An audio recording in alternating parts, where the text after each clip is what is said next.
Welcome back, grade 10. Wasn't today a wonderful lesson? As you know, our topic for today was careers in the clothing and textile industry.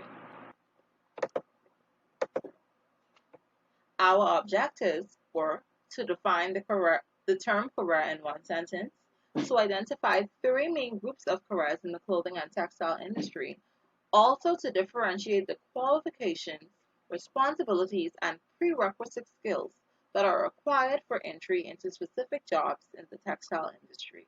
And lastly, to select a career in the textile industry and provide relevant information related to this industry. We think for 2 seconds.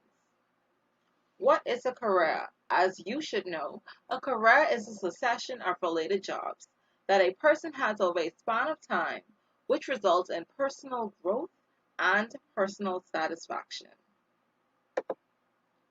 Careers in the textile and clothing industry. As you know, there are three main areas of career in the clothing and textile industry.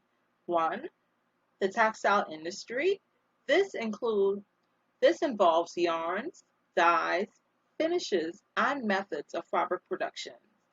Two, garment and apparel productions, and this entails all the designing and making of garments.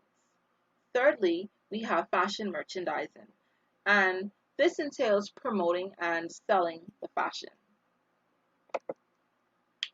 The textile industry. A number of jobs exist in this industry. Many of these jobs require college degrees and high school diplomas.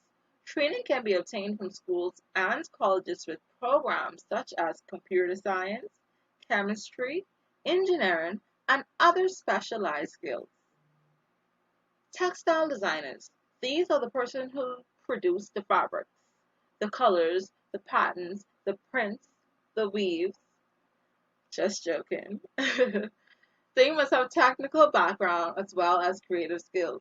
They must understand how machine works and fabric production. They must also have knowledge on dyes, finishes, that are equipment and be able to understand production costs. The textile engineer. These persons need a college degree and may have to go through training programs to be familiar with the plant. Textile Textile engineers may have degrees in chemical, computer, industrial, electrical, or mechanical engineering. The textile converters.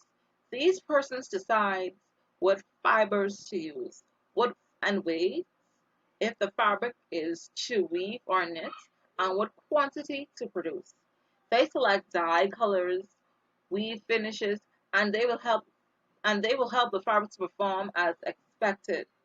Textile converters also set the prices or cost of fabric after checking all the costs involved in production.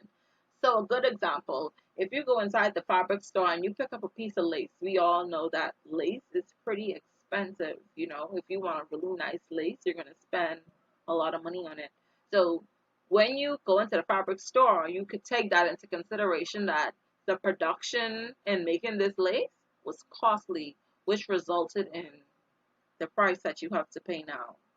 When we look at the laboratory technicians, these persons are trained to perform tests on fibers, yarns, and fabrics in a laboratory setting. They ensure that the product meets certain standards of quality. What would we do without laboratory technicians? You would have all type of rigor fabrics. So the laboratory technicians are really essential in making sure that the fabrics are up to standards and they are of good quality. When we look at the market analysis, these are the people who study the changes in fashion based on consumer demands. So an example of these persons will be if you look at a style in 2015 and you look in 2020 and you will notice that styles have changed.